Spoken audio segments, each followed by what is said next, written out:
Our next guest has some major concerns about Senator Barack Obama's economic plan if he's elected president. Pat Toomey is the president of the Club for Growth and a National Review columnist. Good morning to you, Mr. Toomey.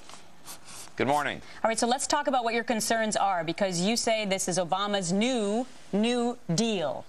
How does it affect us with regard to taxes?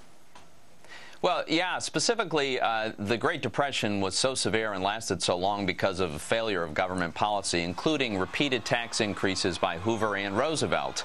Well, here's Barack Obama promising us higher income taxes, capital gains taxes, corporate taxes. Absolutely the last thing you should do during an economic slowdown. With regard to trade, how would Senator Obama repeat the Hoover Depression mistakes in terms of protectionism?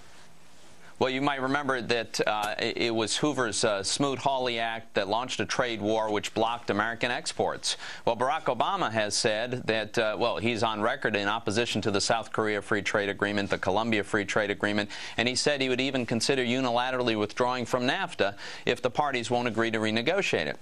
This is a complete reversal of the free trade policy we've had in recent years. Right, Pat. You know, a lot's been made about the market right now and whether or not some of these wild swings that we are seeing has anything to do with the market thinking who's going to be the next president of the United States. How do you rationalize that in your mind with regard to Barack Obama's spending programs? Well, you know, if government spending could get you out of a recession, we sure wouldn't be in one now. I mean, we're spending money at a record level. The Japanese proved that government spending in the 90s doesn't get you out of a recession. And Barack Obama has proposed all kinds of new spending. All that does is take resources away from the private sector.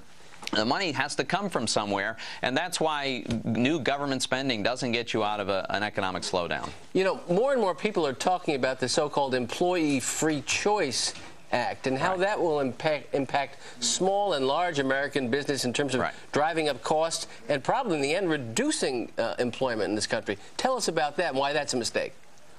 Well, exactly. Another parallel to failed policy of the Depression. In the Depression era, it was the Wagner Act that dramatically expanded the power of organized labor, which drove up the cost of labor, and so, unsurprisingly, business couldn't hire workers. And 10 years after the market crashed in 1929, unemployment was still over 20%.